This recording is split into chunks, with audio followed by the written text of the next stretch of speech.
Hello, happy holidays, and thank you for tuning back into Bandit Network Television. Tonight's commentary is going to be on the latest shooting which has taken place in Baltimore, Maryland. Before I get into tonight's commentary, I would like to add that it is believed that this is an isolated incident.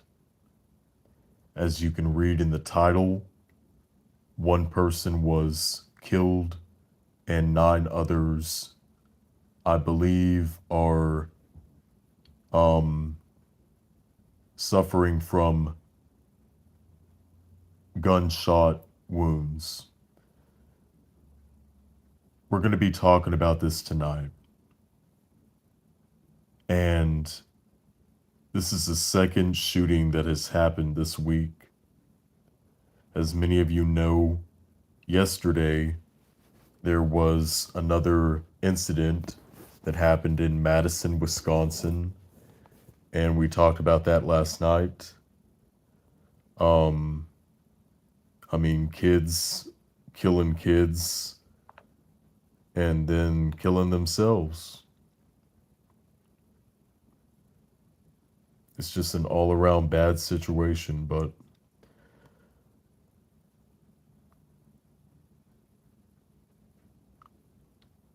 this incident that happened in Baltimore occurred around 7 p.m. yesterday. At the time of me recording this video, it is currently December 18th of 2024. This incident occurred 7 p.m. approximately December 17th, 2024. Give me 1 second. I need to do something.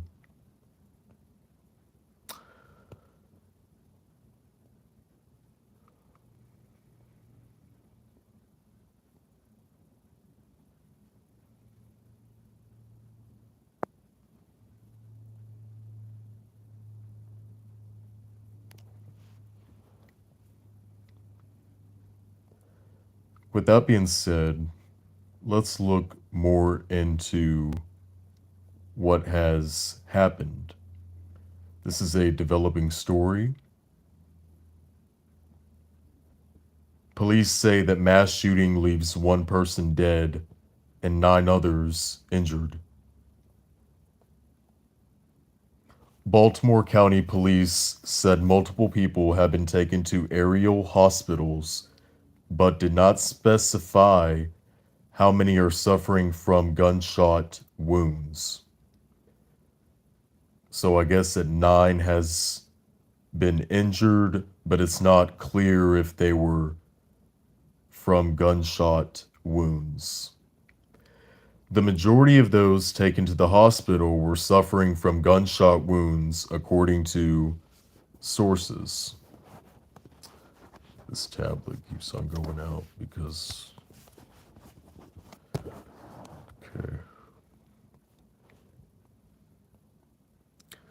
According to a news release that they given, police received multiple calls for a shooting around 7:15 p.m. December 17th.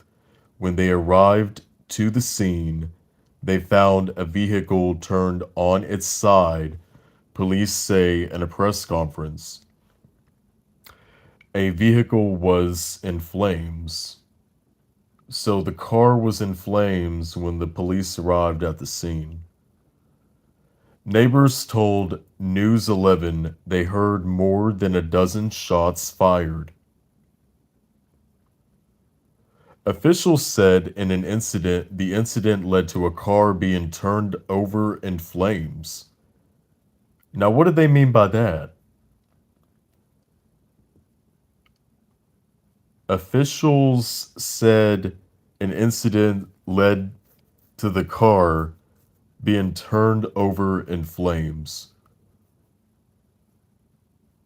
What did someone get pissed off and decided to light your shit on fire? Is that what you trying to say? Wow, this is not it's not funny, but I'm just wondering how this is weirdly worded. This information is coming from you from, by the way, if you're curious, WBAL Baltimore TV 11.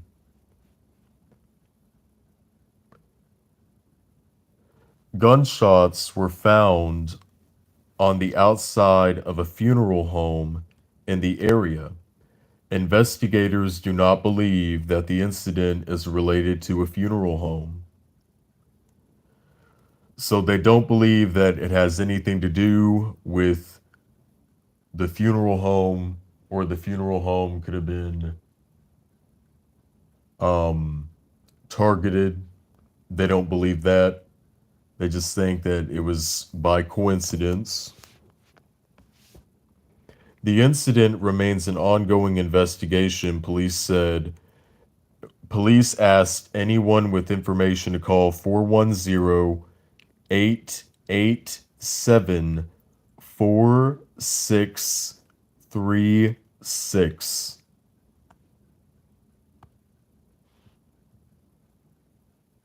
And that was from 3 hours ago. So I guess the good thing about this is that it is an isolated incident and that nothing was targeted. Whenever I first heard about this, I was not surprised because we are talking about Baltimore, Maryland. So shootings happening, shootings happen in, they can really happen anywhere, but considering that it's Baltimore, and I'm not wrecking on Baltimore, I'm just saying, the city is full of crime. Any big city that you hear this information, oh, there was a shooting that took out, and it was an isolated incident, it really doesn't surprise you. Case by case scenario. That's what I was thinking. Let's see what else we can find about this Baltimore shooting.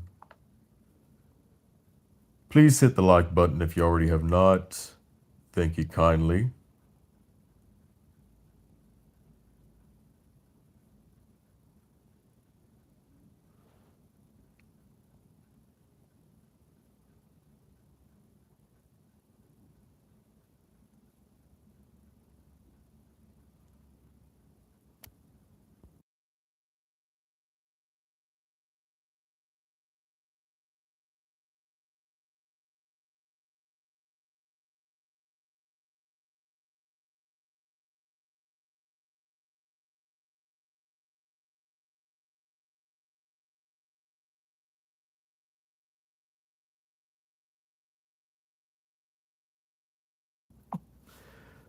So this information is coming to you from Deacon Chronicle, the Deacon Chronicle news outlet.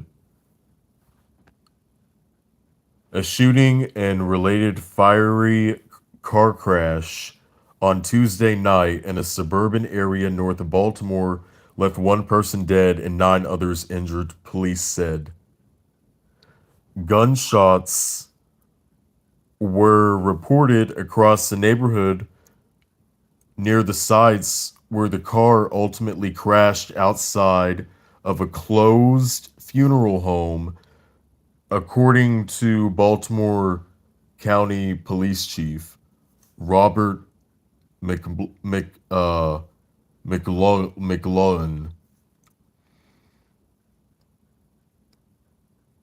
Chief Robert provided limited details about the incident, but said investigators believe that it was both targeted and isolated.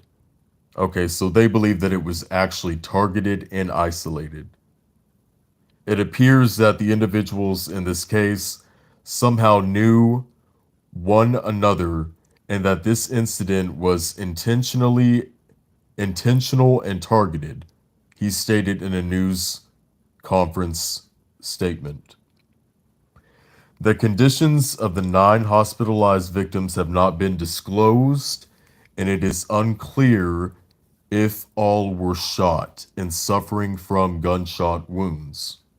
Some gunfire also damaged the facade of the funeral home, and police received reports of the shooting in other nearby locations. Describing the event as an ongoing investigation,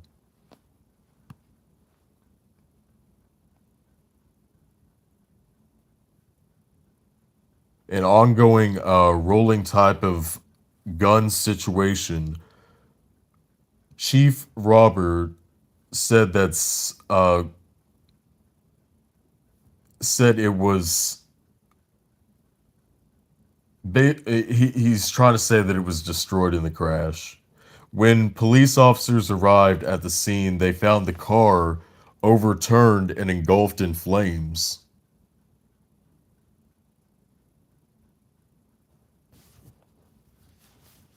So I'm confused. What happened here? And whenever they say it was intentional, I mean, it sounds like to me that someone got really really mad and and you know they uh they let loose.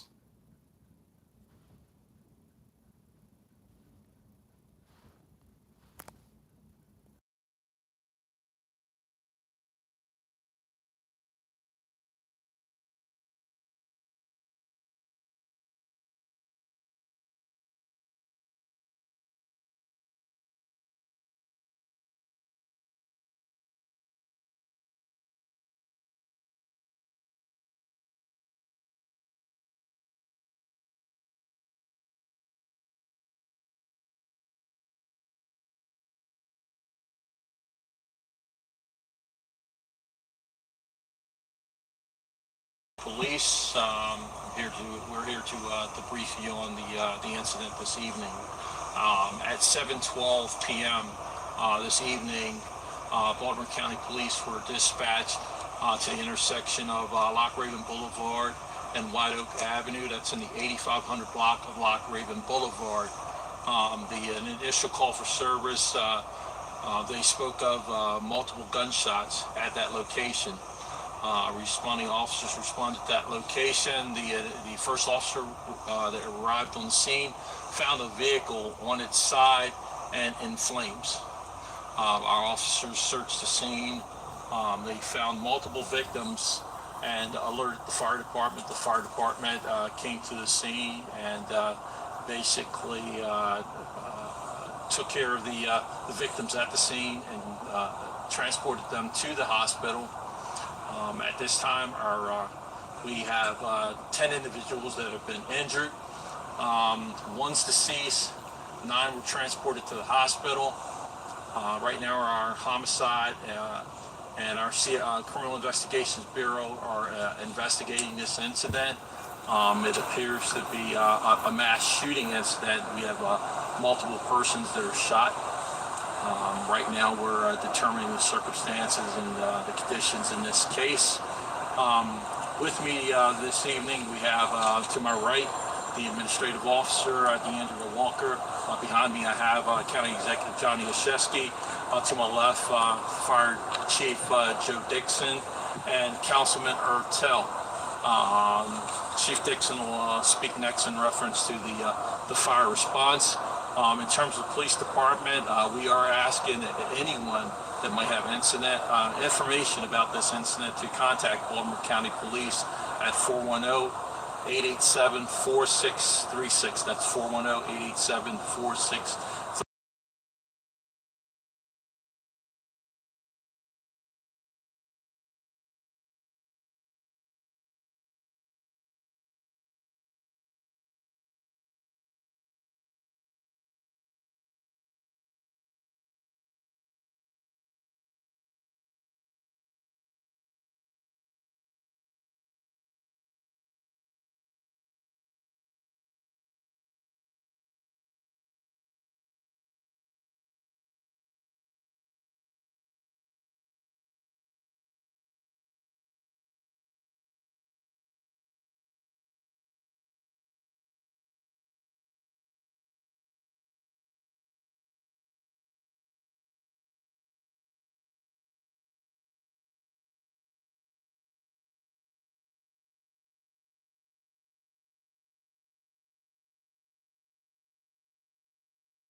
Ooh, I'm sorry. Retouch. My thumb just hit something.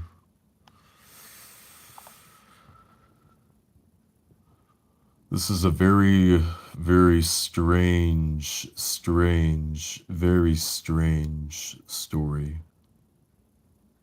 That we're investigating right now where other gunfire took place throughout the neighborhood, and that was evidenced by the multiple calls for service from the neighbors who were calling 911 about the gunshots in the community. Is there a threat to the public? There's no threat at this time. We believe this to be a targeted incident. That it was isolated. It appears that the individuals in this Hello, case Luca. somehow knew one another, Luke. and that this incident was intentional and targeted towards the individuals that were involved in this incident. How do you know there's no more threat to the public? If you said that there was multiple calls for gunshots in the neighborhood areas, obviously this event with 10 people being involved, have you made any arrests? Have you apprehended anyone? Right now, our investigators are investigating this, and we're utilizing all our resources, gathering up evidence, and that includes video evidence and other information that we have in this case. And once again, we are asking the public to call us at 410-887-4636 at our info center if they have additional information. But we will leave no stone unturned, and we will dedicate every resource to this. We don't generally see this type of thing in our communities in Baltimore County. This is an isolated incident, and I assure you as your police chief that we will put all resources towards trying to clear this case. Do you have the names for the victims? Not at this time. We're still working on gathering that information, and we want to make sure that when we do provide that information, that it's accurate and complete. Any gun or weapon recovered from the scene? At this time, we're still investigating that. We do know that there's some shell casings at this time, but we're not prepared to talk about that evidence at this time. I have a couple clarifying questions. It's 10 people total involved. Yes. 9 hurt, 1 dead. One deceased, yes. So it's 10 people total. Yes. And then can you clarify the order of events a little bit more? I know you said there was multiple calls for service. Were there shot fired throughout the neighborhood? And then the shooting happened at the funeral home and then the car? Or what order of events did this all happen? What we do know at this point is there appeared to be some multiple gunshots. It appeared that it was like an ongoing rolling type of gun situation that led up to the funeral home, and it ended right there at the funeral home. So it was along that street and in that location. Well, I don't know. Maybe the funeral home doesn't have anything to do with it.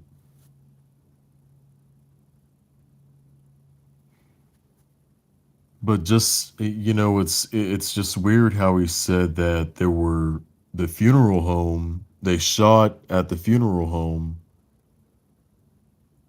but then you hear about there were other gunshot wounds that were, or not gunshot wounds, but gunshots going off within the neighborhood. So what happened? Did it start somewhere else and then someone decided to hop in their car and then the other person hopped in their car and they took off on a high-speed chase, chasing each other? Or one person chasing one person? All of the headlines that you come across are saying fiery crash. A fiery crash ends in a shooting. So how else would you interpret what would be going on? Hello, my wrench. I hope all is well with you during this time. May luck be on your side.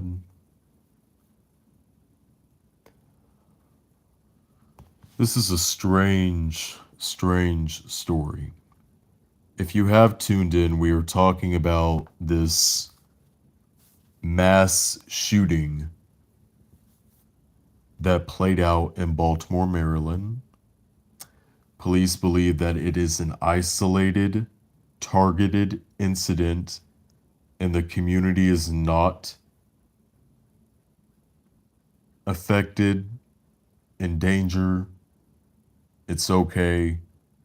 It sounds like that's two people got into an argument and it ended with a car crash and someone getting shot to death. And also, I would like to know, um, was the shooter the one who died?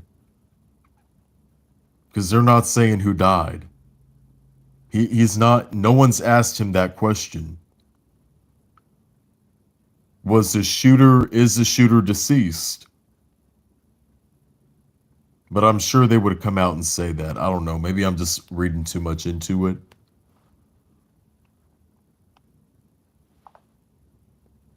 Street and in that location.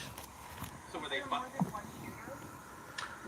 We don't know that at this time. We're still investigating that. Was there more than one shooter? And he said, we don't know. We are still investigating. And gathering all the information we can. It's still early in our investigation. I'm very sure that we'll be investigating this well into the morning when we can have more daylight and we can look at the scene even more. But our crime lab, our investigators, homicide investigators, our entire team will be working on this throughout the night. How many were pulled from the car? I don't know at this time. Was this connected to a funeral in progress at the funeral home? Or? No. The funeral home appeared to be closed at the time, so we don't believe that it was associated to any type of funeral at that funeral. There weren't any kind of viewing. We had just gotten a viewer tip that it might have been connected to the homicide of Andrew something. Is that? At this time, we don't know all that. We have to investigate that. So. All right, one more question, and we're gonna finish up here. Anyone else? Just some clarity. You said it's an isolated and targeted incident, and that individuals knew each other. Is it all 10 individuals that knew each other? Right now, we're trying to, unwind and determine all that stuff. We're working through the evidence. Of course, we're going to have to interview everybody that's involved and speak to all the witnesses and determine the different roles in this. Okay, thank you. Thank you all. Well, there you have it. It's he's really not, they're not telling you a lot. Maybe it doesn't have anything to do with the funeral home, but you must admit the crude irony. The crude irony within this story that a fiery car crash ended in front of a funeral home with one person dying. I'm going to keep my thoughts to myself. Like I said, I'm sure that somebody's going to make some smart ass jokes, but I'm not going to be the one. I'm sure the family can, it's just, well, at least they don't have to take the deceased too far. I guess they would have to go to the morgue first, but there you go, they're already at this funeral home.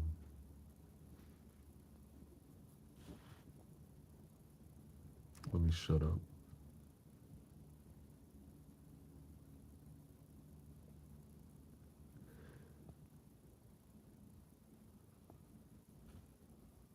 Oh, hey, with Zeem, you can stream free local TV from all over the country. Zeem speaks for it.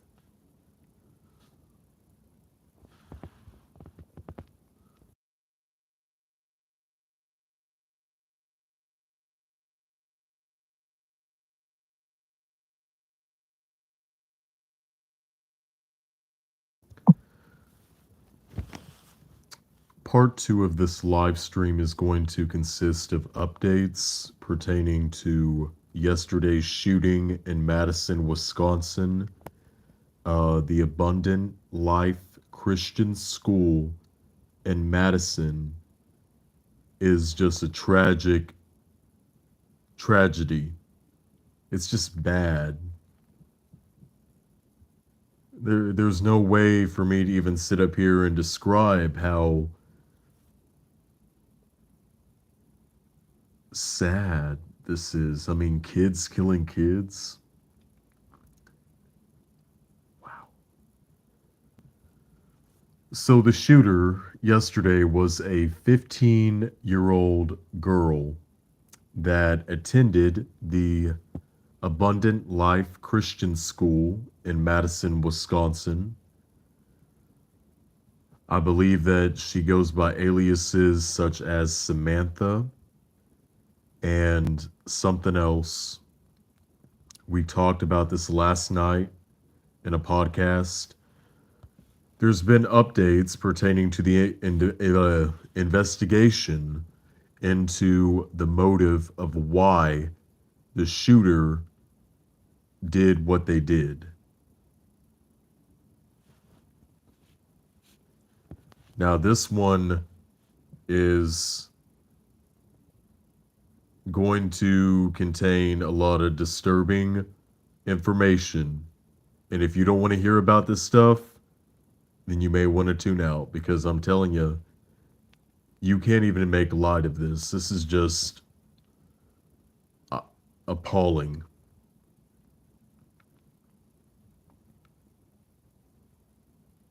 Hellish type stuff. As a 15-year-old female student, she's believed to have died of a self-inflicted gunshot wound. 2 other people, including a student and a teenage student and a teacher, were also killed in the shooting. 2 additional students remain in critical condition, and now authorities are investigating how the shooter was able to get her gunshot wound. 2 other people, including a student and a teenage student and a teacher, were also killed in the shooting. 2 additional students remain in critical condition, and now authorities are investigating how the shooter was able to get her hands on the 9mm handgun that was found at the scene, as well as the motive for the shooting. Yeah. Oh, yeah. You know, that's a good point. That's a really good point. I don't know why I didn't even think about that last night. How did she get the gun? Who gave her the gun? How did she get access to a 9mm handgun?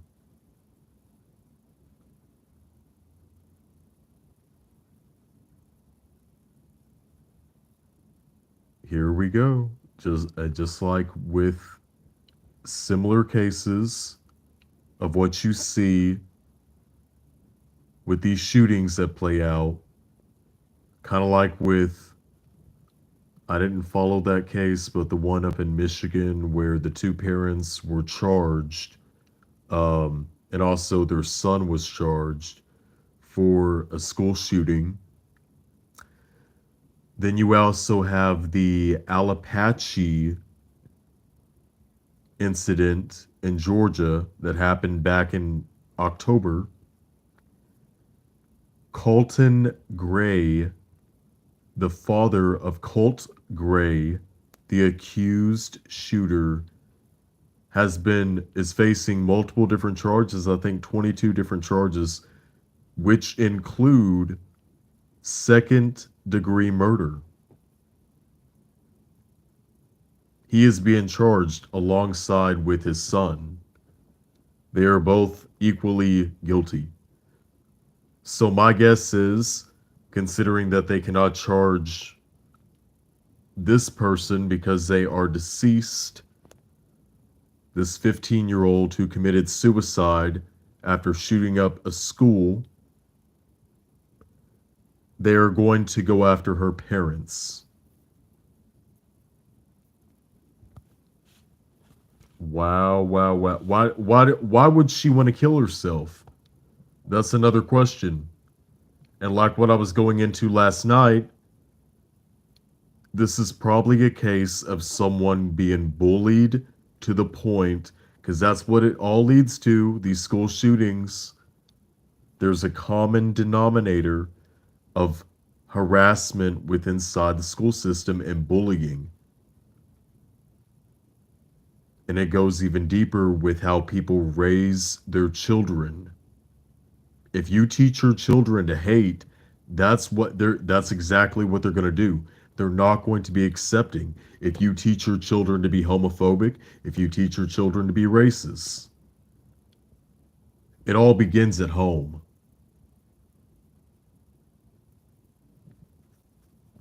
But I'm not going to go on that spiel again.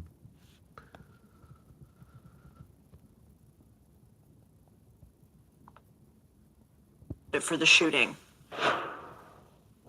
Identifying a motive is our top priority, but at this time, it appears a combination of factors. Again, we cannot share that information at this time because we do not want to jeopardize the investigation and those who are currently cooperating with us. All patient status remain unchanged. The 911 calls are the record of the 911 communications center, and their standing operating procedure is not to release documents in open and active investigations. I want to bring in CBS News Homeland Security and Justice reporter Nicole Skanga. She's been covering this investigation for us. Nicole, what more do we know about the suspected shooter and her profile? Well, still a huge question mark here, Lindsay, is what the motive was here. You heard the police chief there, Sean Barnes, say that at this point, law enforcement believe it was a combination of factors. And as he was addressing the media there, he spoke about investigators looking into whether home life or bullying were potential factors here that led. See, isn't that just what I said? Isn't that is just what I said? Yeah, the home life. We already talked about the bullies at school, but what was that kid going through at home? What could she have been experiencing at home?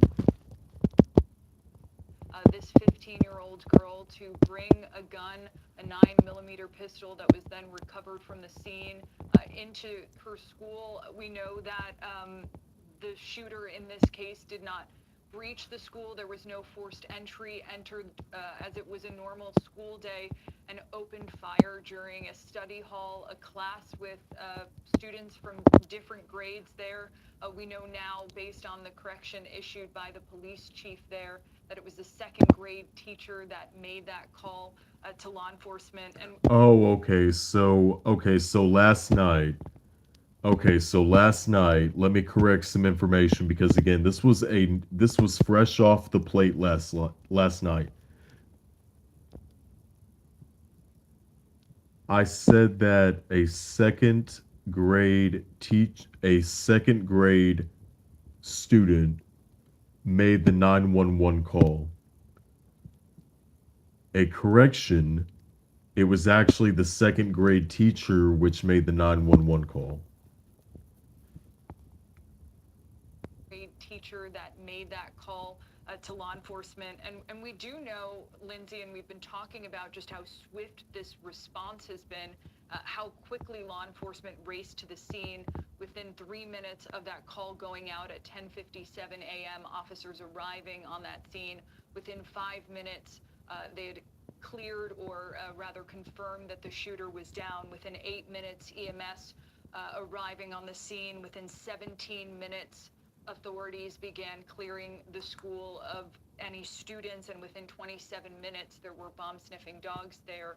You know, police now and FBI in coordination will be building a profile of this shooter to determine just what it was that led to this tragedy. But at this point, very little information, and police also being very cautious here in saying there's a lot of misinformation being circulated online, that there is a letter that is, circulating on social media, that they have not confirmed whether or not that is writing from the shooter or not. They've not. See, this is the part of the story that is weird because we were talking about this last night. They were talking about a mysterious letter that was circulating. I'm getting like a manifesto, right? If you want to call it that, or a suicide note was circulating on the web prior to this happening, but they cannot confirm yet if that was legitimate.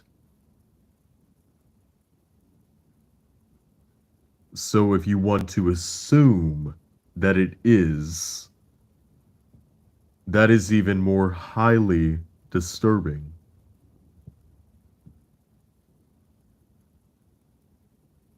And I'm just going to go ahead and say I believe it. It wouldn't be surprising if it is true, if the letter is actually real, because it's not uncommon prior to school incidences like this, that people do write manifestos on Facebook and Snapchat and stuff. It's not surprising. They take it to social media. I'm about to, yeah. They let the world know what is happening.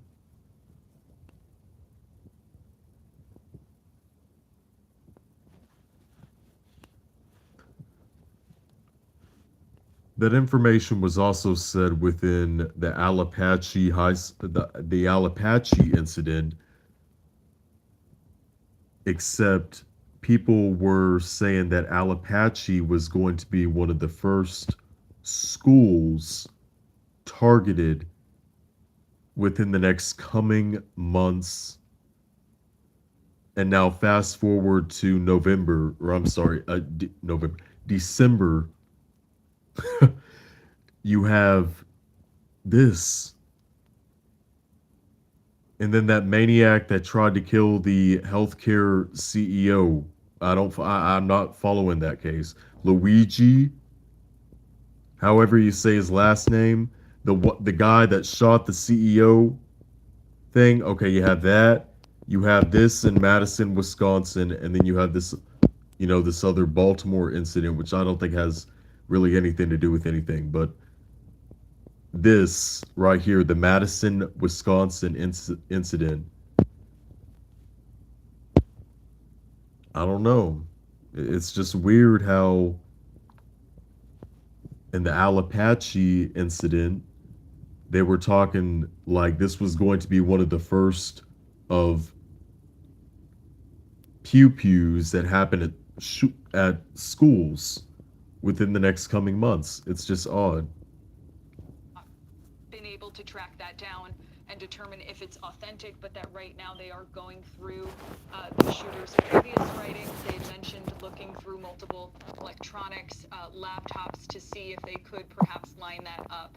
But at this Oh, my point, bad. being very careful not to Sorry. speculate here on some of what we've seen circulating online. I didn't mean What to are we do learning that. about the gun used in the shooting?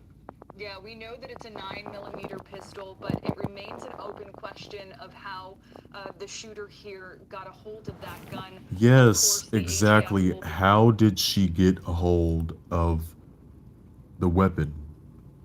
How did she get access to it? Was the parents just keeping it out? Was it free for anybody to take? tracing this weapon, its serial markings to determine, where this gun was purchased, who the manufacturer was, the retail history here. And a big question for prosecutors and for the DA will be whether or not this gun was possessed by a parent, whether or not the shooter had clear access to the gun, whether or not there was any negligence on the part of the parents. And as we've seen in previous school shootings, both in Oxford, Michigan, and more recently at Appalachian High School in Georgia, there is precedent. I'm mispronouncing Alapache. I keep on saying Alapache. Appalachian High School in Georgia. For pressing charges on parents who do show this kind of negligence, but it is too soon at this point, Lindsay, to say whether or not the DA will take that course. They have said that the parents are cooperating. The police chief Barnes there has said at this point there's no criminal investigation into the parents, but we are very, very early into this investigation. The police chief saying just today that today is day one of the investigation phase here. So a lot more work to be done by law enforcement. Okay, that is CBS News. I'm not going to be playing their full content, but that was from CBS News.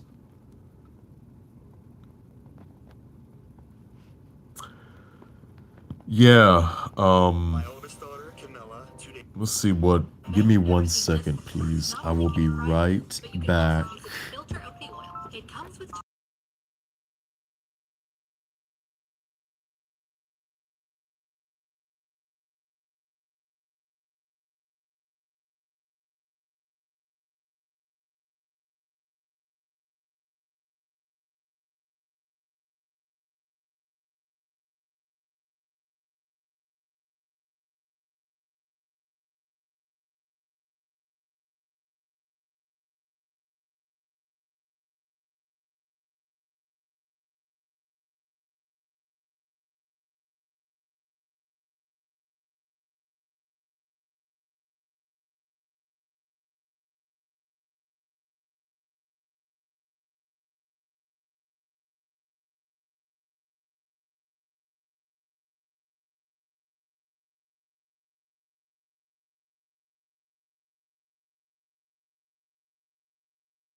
The following information is coming to you from CNN.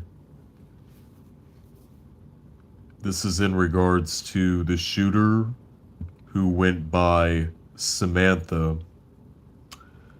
Police have identified the shooter in Monday's attack in Madison, Wisconsin private Christian school as 15-year-old student as they investigate the latest school shooting to devastate the American community, claiming the lives of a staff member and another student.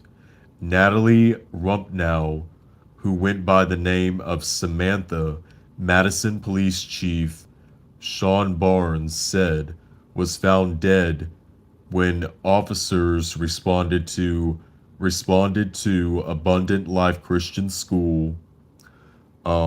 Evidence suggests that the shooter died of a self-inflicted gunshot wound, Barnes said at a press conference on Monday. 6 other people were injured in the shooting, police said, including 2 students hospitalized in critical condition. While the victims recover, authorities are examining Rumpnow's background, probing writings allegedly connected to her, and tracing the history of the gun that she used. So again, they're trying to find out how did she get the gun, and if did she have access to buy the gun, or did she take the gun from her parents?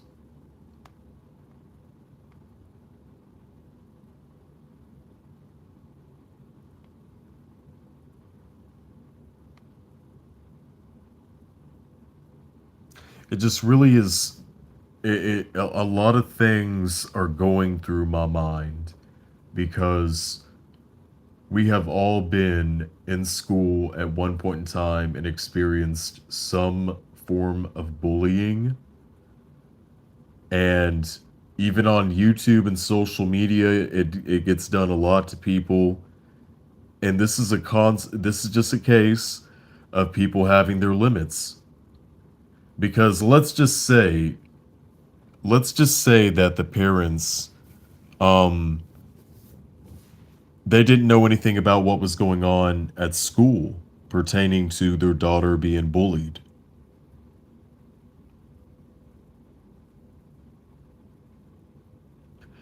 Let's say that Miss Samantha kept a lot of things to herself, and one day she decided to execute her plan,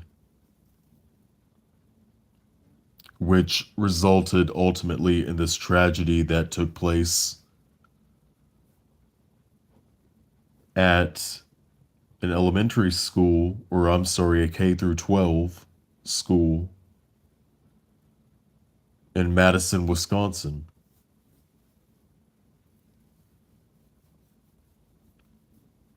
What led to what led to her wanting to go and do this? What led to that?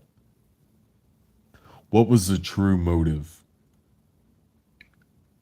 Is this the case of bullying? Is this the case of someone just losing it? Mental health? Did she have any type of, was she diagnosed with anything as far as her mental health is concerned? I'm sure all of that's going to play a factor. Now, I don't know how public it's going to be because she is still a minor, and even if she is deceased, that some of that stuff is confidential.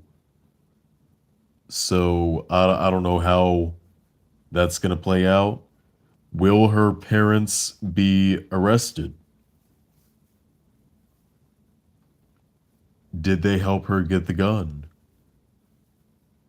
Did they help her buy the gun? How did she get the gun? I don't know. So, with that being said, I'm going to go ahead and get off here. Thank you for tuning in. Rewind if you want to view the full part of this podcast. The first part of this podcast was pertaining to an isolated incident that happened in Baltimore, Maryland, yesterday on December 17th. It is unrelated to any of this stuff. It was a mass shooting, but only one person died and 9 others were injured. And there's not a lot of information about that, so that's also a developing story. It's a very strange story, because it happened out of all places. It was not only a shooting, but it was a car crash, a fiery car crash. And all of this happened in front of a funeral home. That was the first part about this podcast. The second part has been about the Madison, Wisconsin school tragedy that took place yesterday. Police are working to build a profile of Samantha, the shooter, who took her life, along with 2 other people, and numerous others are injured, and I believe 2 at least are still in critical condition. So I don't know. As future updates come out, I'll be sure to update. I'll be sure to let you know on that. Thank you for watching. Happy holidays, and like, share, and subscribe. You have been listening to Bandit Network Television.